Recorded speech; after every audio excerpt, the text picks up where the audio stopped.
Hello दोस्तों, Mahesh tube में आपका स्वागत है। मेरा नाम महेश सोनी है। आज मैं टाइम स्पीड डिस्टेंस की क्लास लेके उपस्थित हुआ हूँ आपके सामने।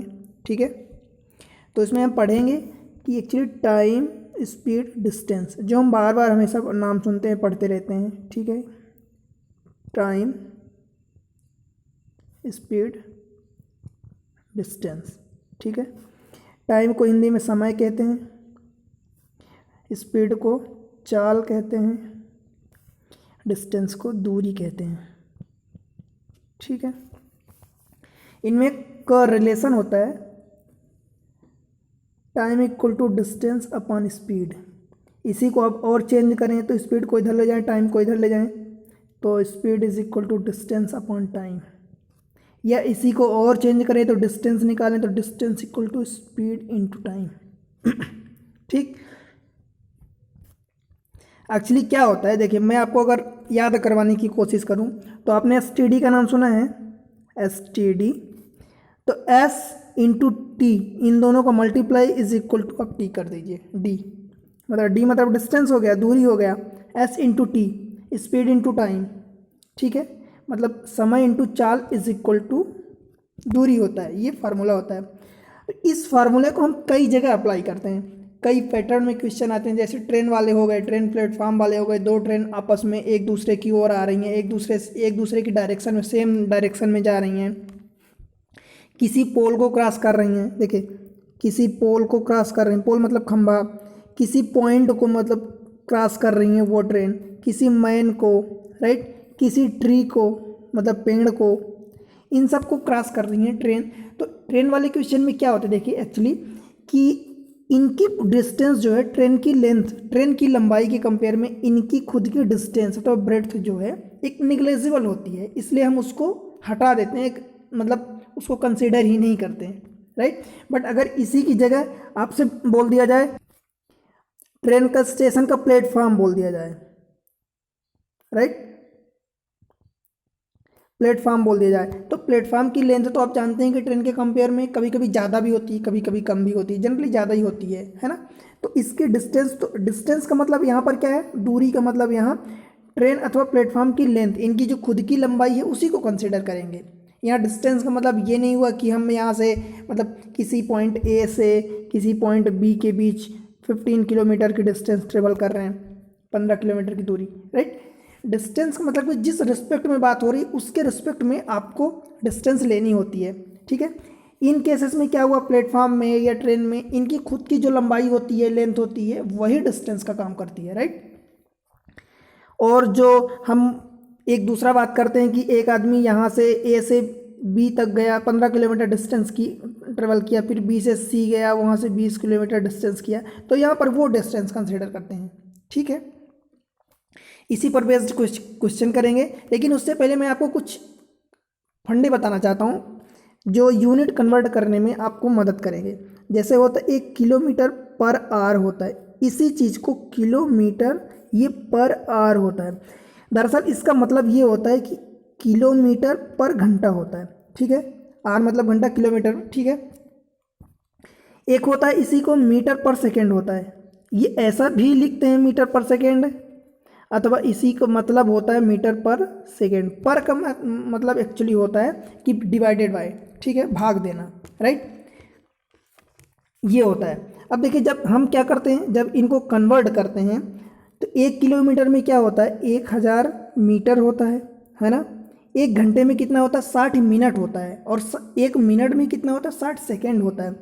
तो 1 घंटे में 60 मिनट हो गया और 1 मिनट में 60 सेकेंड हो गया, तब जाके ये सेकेंड में बदला। ठीक है, देखिए आप क्या कर रहे हैं, 1 0 1 0 ये कट गया, 1 0 1 0 ये कट गया, कितना बचा, ऊपर 10 बचा। तो जब 10 को 2 से क्रॉस करेंगे तो ये 5 बार जाएगा, इसको करेंगे 6 बचेगा तो ये 3 बार जाएगा। एक्चुअली हुआ क्या, ऊपर 5 हुआ बचा और नीचे कितना बचा, 6 और 3 18, ये बचा 5/18। मैं इसको सिंपल शब्दों में बात करूं तो जब किलोमीटर पर आवर को मीटर पर सेकेंड में बदलना रहेगा तो आप क्या करेंगे, 5/18 का मल्टीप्लाई कर देंगे तो वो मीटर पर सेकेंड में बदल जाएगा। ठीक है, जब आपको मीटर पर सेकेंड से किलोमीटर पर आर में बदलना रहेगा तो आप 18/5 का मल्टीप्लाई करेंगे। ठीक है, देखिए क्या होता है, ये 5/18 अथवा 18/5 इसको हम याद तो कर लेते हैं, समझ तो लेते हैं, हमारे दिमाग में भी रहता है, पर कभी कभी हम 5/18 का मल्टीप्लाई करना चाहिए या 18/5 का मल्टीप्लाई करना चाहिए, हम इन चीज़ों में कंफ्यूज हो जाते हैं और उल्टा कभी कभी कर देते हैं, क्योंकि क्लियरिटी रहती नहीं तो हम उल्टा कर देते हैं, पता चला क्वेश्चन भी हो जाता है, हम क्वेश्चन भी करके आ जाते हैं और हमें लगता है हमने सही किया, पता चला आंसर गलत हो जाता है। तो मैं आपको इसको याद रखने का, दिमाग में एकदम सेट कर लीजिए, याद रखने का एक तरीका बता रहा हूँ। ये kilometre per hour, kilometre metre के कंपेयर में बड़ी यूनिट है ना। घंटा जो आर होता है वो सेकंड के कंपेयर में बड़ी यूनिट है। तो जब आप बड़ी यूनिट से छोटी यूनिट की ओर जा रहे हैं, कहाँ जा रहे हैं, छोटी यूनिट की ओर, मीटर पर सेकंड की ओर जा रहे हैं। किलोमीटर बड़ी यूनिट है पर घंटा, मीटर पर सेकंड छोटी यूनिट है। तो जब बड़ी यूनिट से आप छोटी यूनिट की ओर जा रहे हैं तो छोटे नंबर का मल्टीप्लाई करेंगे। छोटा नंबर का मल्टीप्लाई का मतलब क्या होता है कि जब ऊपर, इसको न्यूमरेटर बोलते हैं, नीचे वाले नंबर्स को डिनोमिनेटर बोलते हैं। तो जब न्यूमरेटर की वैल्यू छोटी होगी, डिनोमिनेटर की वैल्यू बड़ी होगी, इसको हिंदी में बोलते हैं, इसको ऊपर वाले को अंश बोलते हैं, नीचे वाले को हर बोलते हैं। मतलब जब अंश ऊपर वाले की वैल्यू छोटी होगी, नीचे की वाले की वैल्यू, हर की वैल्यू बड़ी होगी, तो क्या होगा, ओवरऑल नंबर क्या होगा, छोटा होगा। तो हम मीटर पर सेकंड मतलब छोटी यूनिट में जाने के लिए छोटे नंबर का मल्टीप्लाई करते हैं। ठीक है, और जब मीटर पर सेकंड ये छोटी यूनिट है, इससे जब हम बड़ी यूनिट में जाते हैं, मतलब हमें बड़ा चाहिए, किलोमीटर पर आवर चाहिए, बड़े में कन्वर्ट करना है, तो हम क्या करते हैं, बड़े में जाने के लिए बड़े का मल्टीप्लाई करते हैं। बड़े का मल्टीप्लाई करने का मतलब, गुणा करने का मतलब क्या हुआ, 18/5 के कंपेयर में बड़ा नंबर है तो 18/5 करते हैं। ठीक है, कोई कन्फ्यूज़न, क्या कर रहे हैं, बड़े की ओर जा रहे हैं तो हम बड़े नंबर का मल्टीप्लाई कर रहे हैं, मतलब बड़े से, बिग से हम स्मॉल की ओर जा रहे हैं तो बड़े नंबर का उल्टा हो रहा है। यहाँ स्मॉल से जब हम बड़े नंबर की ओर जा रहे हैं, बिग नंबर की ओर, तो हम बिग का मल्टीप्लाई कर रहे हैं, और जब बिग से स्मॉल की ओर जा रहे हैं तो स्मॉल में हम क्या कर रहे हैं, छोटे नंबर का मल्टीप्लाई कर रहे हैं। ठीक है, ये कंफ्यूज नहीं होना आपको, छोटे की ओर जा रहे हैं तो छोटे नंबर का मल्टीप्लाई, बड़े की ओर जा रहे हैं तो बड़े नंबर का मल्टीप्लाई। ठीक है, इतना क्लियर है। अब इसी पर बेस्ड कुछ क्वेश्चन करेंगे तो आपको फंडे ज़्यादा क्लियर होंगे। देखिए, एक रेलगाड़ी 108 किलोमीटर प्रति घंटे की गति से चल रही है, तो यह 15 सेकंड में कितनी दूरी तय करेगी। आपको एक ही फंडा लगाना है, क्या बताया मैं, स्टेडी आपको रटवा दिया हूँ, S T is equal to D. यह स्टेडी होता है जो हम फोन बूथ पर कॉल करते हैं, वो स्टेडी होता है। तो एस मतलब speed into time is equal to distance, दूरी। ठीक है, अब देखिए, रेलगाड़ी 108 किलोमीटर पर घंटे की स्पीड से जा रही है, तो वह 15 सेकेंड में, आपसे क्या पूछा, सेकेंड में आंसर पूछा है, सेकेंड में आंसर पूछा मतलब टाइम आपसे पूछा है, टाइम पूछा है और आपको निकालना किस में, सेकेंड में। तो देखिए, पहले तो आप एक काम करिए, 108 को आप मीटर पर सेकेंड में बदल दीजिए। ठीक है, तो मीटर पर सेकेंड में बदलेंगे मतलब छोटी यूनिट में जाएंगे, तो क्या करेंगे, छोटे नंबर का मल्टीप्लाई करेंगे। ठीक है, तो ये 18 छक्का 108, 6 पंचे 30, ये बराबर 30 हो गया। ठीक है, 30 मीटर पर सेकंड हो गया। आपको क्या निकालना है, इसी में टाइम आप पुट कर दीजिए वैल्यू, आपको निकालना टाइम है, स्पीड कितनी दिया है 30, ये 30 आ गया, इंटू टाइम, दूरी कितना दिया है, अच्छा दूरी तो पूछा है, टाइम आपको दिया है, टाइम दिया है 15 सेकेंड। ठीक है, ये दूरी आपसे पूछा है, तो 30 गुणे 15 ये कितना हो जाएगा, 15 3 45, 450 मीटर। ठीक है, आपसे दूरी पूछा है, दूरी मतलब कि यहाँ पर दूरी क्या होगी, कितनी दूरी तय कर रही है, या इसी क्वेश्चन में ये बोल देता कि रेलगाड़ी तय कर रही है तो रेलगाड़ी की लेंथ क्या होगी, तो रेलगाड़ी की लंबाई 450 मीटर होगी। ठीक है, पहला, ऐसे ये एक ही चीज़ है, बस आपको एक ही चीज़ याद रखनी है, S into T, S into T is equal to D, दूरी। ठीक है, एक ट्रेन की लंबाई 150 मीटर है, वह किसी खंभे को 12 सेकंड में पार करती है, तो ट्रेन की गति बताइए, और गति किस में बतानी, किलोमीटर पर घंटे में। ठीक है, तो बस आपके पास एक ही फार्मूला है, ट्रेन की लंबाई कितनी दी है, मतलब ये डिस्टेंस कितनी दिया है, 150 मीटर में, ध्यान रहे ये मीटर में दिया है, बराबर एस इंटू टी, स्पीड कितना दिया है, अब देखिए यहाँ पर लंबाई क्या होगी, खंभे की लंबाई है, तो खंभे की लंबाई तो हम निग्लेजिबल मानेंगे, उसको निगलेक्ट कर देंगे, कंसिडर ही नहीं करेंगे, ठीक है। 12 सेकेंड में मतलब टाइम की वैल्यू 12 दिया है इंटू स्पीड, तो स्पीड की वैल्यू आप निकाल सकते हैं 150/12। तो बस आपको यही करना है, 150/12 डिस्टेंस, 3 से काटिए तो 3 से ये 50 हो गया, 3 चौका हो गया, मतलब डिस्टेंस आ गई 50/4। अब देखिए आंसर आपका ये नहीं आएगा, ये किस में आया, मीटर पर सेकेंड में आया है। आपको किससे पूछा है, किलोमीटर पर घंटे में पूछा है, तो बड़ी यूनिट में जाना है तो बड़े नंबर से आप मल्टीप्लाई कर दीजिए। बड़ा नंबर क्या है, 18/5, तो ये 5 दाहम ऊपर 10 हो गया, और ये 4 इसको कट जाएगा तो ये 9 से कटेगा और ये 5 कटेगा, मतलब 9 5 45, तो आप 45 इसका आंसर हो जाएगा। अब आप देख लीजिए, ठीक है, कोई दिक्कत बताइए। एक ही चीज़ बेसिक है, आपको बेसिक दो चार चीज़ें समझनी है, उस पर बेस्ड सभी क्वेश्चन कर लेंगे आप, ठीक है। एक रेलगाड़ी, क्वेश्चन है, एक रेलगाड़ी 180 किलोमीटर पर घंटे की गति से चल रही है, तो बताइए उसकी गति मीटर्स पर सेकंड में क्या होगी। आपको मल्टीप्लाई करना है, कुछ नहीं करना, बस आपको वही 18/5 या 5/18 का मल्टीप्लाई करना है। बस देख लीजिए, छोटे से बड़े में जाना है या बड़े से छोटे में। इनको तो आप पेन चलाने की भी ज़रूरत नहीं, मैं आपको समझाने के लिए बता रहा हूँ। किलोमीटर पर घंटे में दिया है आपसे, मीटर पर सेकंड में, मतलब छोटी यूनिट में पूछा है तो छोटी यूनिट के लिए हम छोटे नंबर से मल्टीप्लाई करेंगे। 5/18, ये 18 दाहम कट गया, ये एक जीरो बच गया, तो ये 50 आ गया, ये मीटर पर सेकेंड, ठीक है।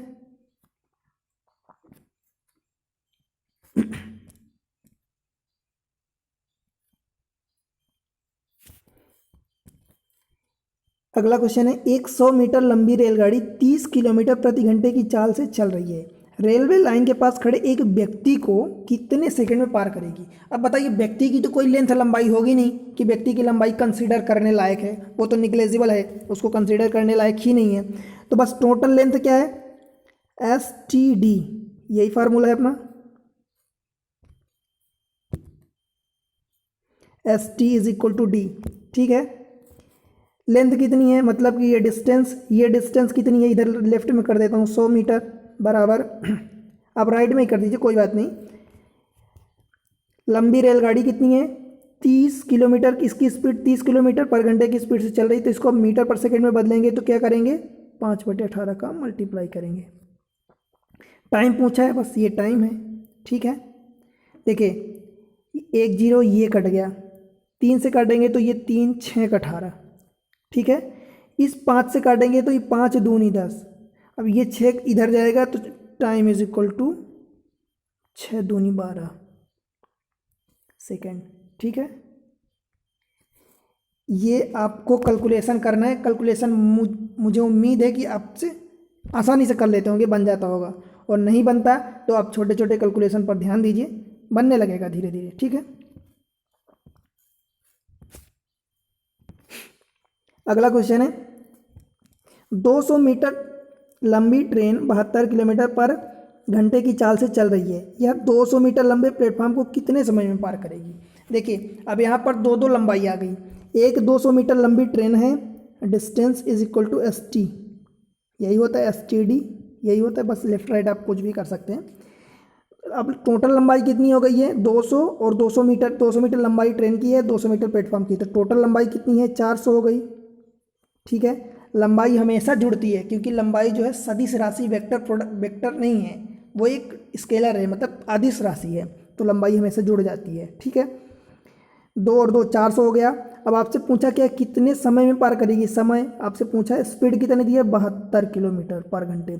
अब ध्यान रहे ये मीटर में दिया है दोनों लंबाई, स्पीड 72 किलोमीटर कहाँ में दिया है, किलोमीटर पर घंटे में दिया है, तो इसको आप मीटर पर सेकंड में बदलने के लिए, छोटी यूनिट में जाने के लिए छोटे नंबर का मल्टीप्लाई करेंगे, ये टाइम आपको निकालना ही है, ठीक है। ये 18 चौक 72, ठीक है।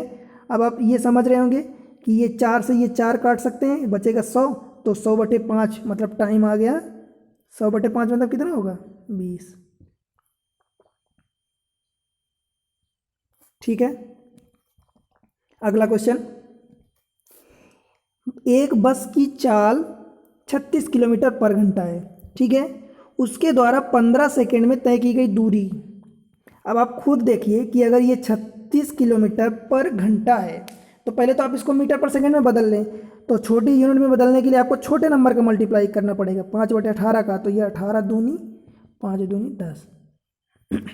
ठीक है, ये 10 क्या आया, मीटर पर सेकंड आया। पर सेकंड का मतलब कि 1 सेकंड में 10 मीटर ट्रेवल कर रही है ये। ठीक है, बस। तो आपसे पूछा 15 सेकंड में, 1 सेकंड में जब 10 मीटर तय कर रही है तो 15 सेकंड में 15 × 10 मतलब 150। ठीक, एक रेलगाड़ी एक खंभे को 15 सेकंड में तथा 100 मीटर लंबे प्लेटफॉर्म को 25 सेकंड में पार करती है, तो इसकी लंबाई। ठीक है, एक रेलगाड़ी एक खंभे को 15 सेकंड में पार करती है, खंभा है उसको 15 सेकंड, टाइम इनटू स्पीड, ये निकालना है आपको स्पीड। रेलगाड़ी की लेंथ खंभे को क्रॉस कर रही है तो खंभे की लंबाई क्या होगी, हटा देंगे तो रेलगाड़ी की लंबाई L हो गई। तथा 100 मीटर लंबे प्लेटफॉर्म को, तो अब ये एक इक्वेशन बन गई, समीकरण। दूसरा 100 मीटर प्लेटफॉर्म को, तो टोटल लंबाई L + 100। L किसकी लंबाई है, हमने ट्रेन के लिए है। ठीक है, 25 सेकंड में पार करती है, तो ये 25 सेकंड में। ट्रेन की स्पीड अभी भी वही है। अब आप देखिए, अगर आपके पास दो अननोन है तो आपको मिनिमम 2 इक्वेशन चाहिए। देखिए अननोन यहाँ पर क्या क्या है, S है और L है दोनों में, और ये 2 इक्वेशन आपको मिल गई। ठीक है, तो आप इन दोनों इक्वेशन से क्या फाइंड कर सकते हैं, L फाइंड कर सकते हैं। आपसे पूछा है इसकी लंबाई कितनी होगी, तो L निकल जाएगा। पहला तरीका। मैं आपको इसी में दूसरा तरीका बताता हूँ, इसको आप सॉल्व कर लेंगे। ठीक है, बन जाएगा, मुझे पता है। दूसरा तरीका ये है कि यहाँ पर क्या है कि ट्रेन वही ट्रेन है, उसकी लंबाई सेम है, ट्रेन स्पीड तो सेम है, स्पीड तो चेंज नहीं हो रही है, तो आप स्पीड को कांस्टेंट रख दीजिए। Speed equal to distance upon time, और डिस्टेंस दोनों केसेस में बदल रही, टाइम बदल रहा है। तो पहले केसेस में ये हो जाएगा, क्या हो जाएगा, मतलब ट्रेन की लेंथ L है, L/15, और दूसरे केसेस में क्या हो जाएगा, L + 100/25। आप इसको सॉल्व कर लीजिए, आंसर वही आएगा। इस केस में भी तो सेम है, S दोनों जगह सेम है, इन दोनों में S सेम है, तो S = इसमें L/15 और इसमें क्या है, इसमें L + 100/25। क्योंकि S दोनों की वैल्यू है तो इक्वल हो जाएगा।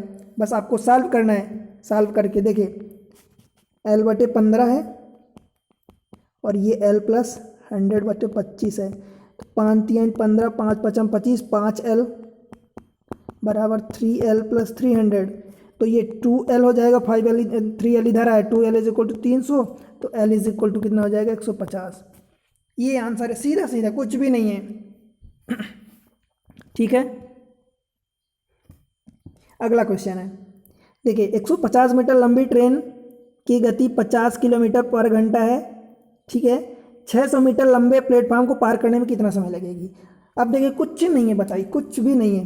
क्या है, टोटल लंबाई कितनी है, ST = D फार्मूला है। टोटल D की वैल्यू कितनी है, 150 + 600, ये 750 हो गया, बराबर।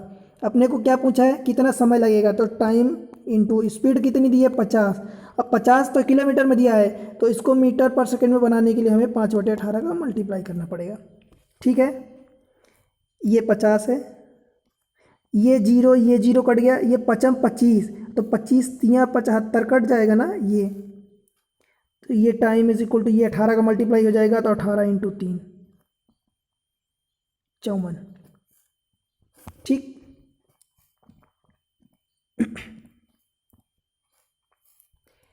अगला क्वेश्चन है, 150 मीटर लंबी ट्रेन की गति 50 किलोमीटर पर घंटा है। वही क्वेश्चन रिपीट हो गया, सॉरी। एक आदमी 16 किलोमीटर प्रति घंटा की दर से अपने घर से डाकघर तक जाता है। 16 किलोमीटर प्रति घंटे की दर मतलब कि चाल से, उस रेट से जाता है। दर का मतलब रेट होता है एक्चुअली, तो उस रेट से जा रहा है अपने घर तक। वहाँ जाने में उसे 45 मिनट लगते हैं, तो उसके घर से डाकघर की दूरी कितनी है। क्या है, देखिए 16 किलोमीटर पर घंटा, इसका मतलब 1 घंटे का मतलब 60 मिनट, 60 मिनट में वो कितनी दूरी तय करता है? 16 किलोमीटर। ठीक है, तो उसको 45 मिनट में पूछा है, तो 45 मिनट का मतलब क्या होगा कि इसको आप पहले तो 15 मिनट निकालने, मतलब आपको पता है कि ये 15 चौका है और ये 15 तियाँ 45 है, तो 4 से भाग दे दीजिए जो दोनों साइड, तो जब 4 से भाग देंगे तो ये 15 हो जाएगा। 15 मिनट में 4 किलोमीटर तय करेगा।